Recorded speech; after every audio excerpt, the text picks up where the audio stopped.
Bonjour à tous. Donc, vous vous êtes certainement demandé les raisons pour lesquelles je vous avais recommandé dans le journal spécialisé Balakovna, troisième à 48 contre 1, le 5 juillet dernier à Clairefontaine.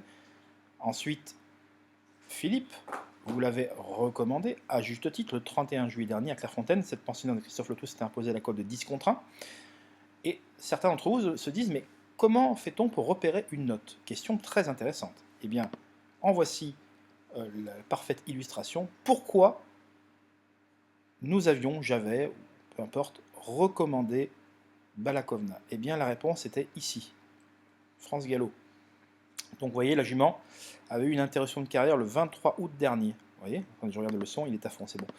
23 août dernier, donc une ancienne pensionnaire du Vic-Gadebin.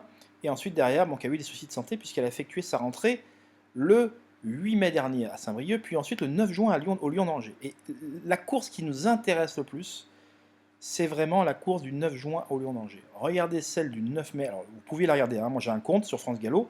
Tout un chacun a la possibilité de pouvoir regarder ces vidéos. C'est très instructif. Ça vous apprend à repérer des chevaux, des futurs gagnants, des futurs placés à belle cote. C'était le cas ici avec Balakovna. Donc je ne vais pas revenir volontairement sur le 9 mai parce que ça risque d'être un peu long la vidéo, mais celle du 9 juin. Alors je dis juste que le 9 mai, le pensionnaire de Christophe Loto avait attendu dernière avant de faire un petit bout très intéressant à entrée de ligne droite qu'elle n'a pas pu poursuivre jusqu'au bout, c'est normal, c'était une grosse rentrée.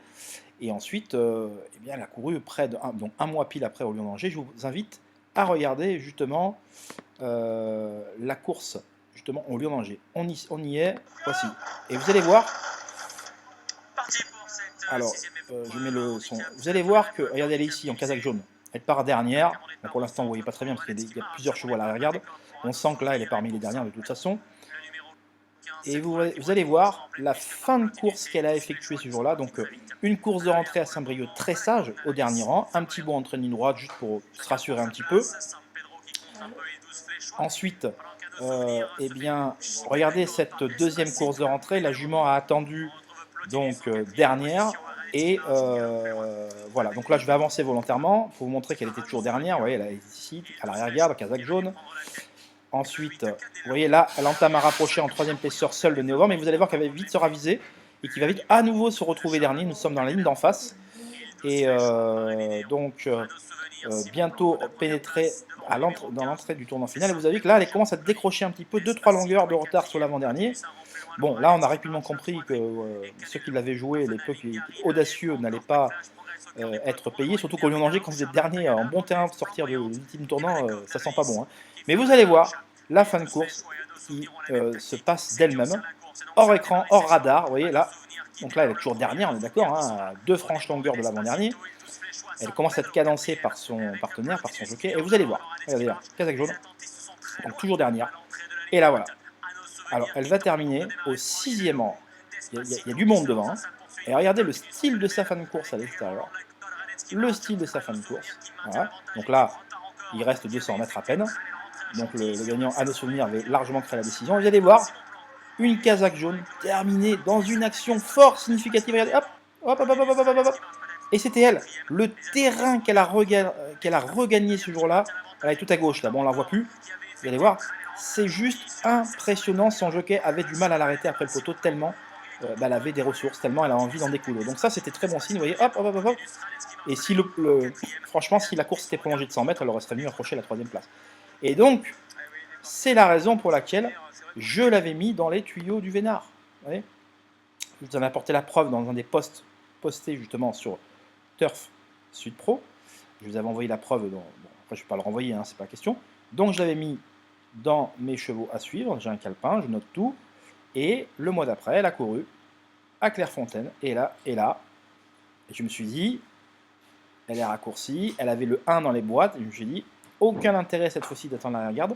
Elle a prouvé à son entourage qu'elle était revenue très bien. Et vous avez vu que lors de cette deuxième course de rentrée, le handicapeur aurait pu la baisser parce que c'était une deuxième course de rentrée après une absence, elle n'est pas dans les 5.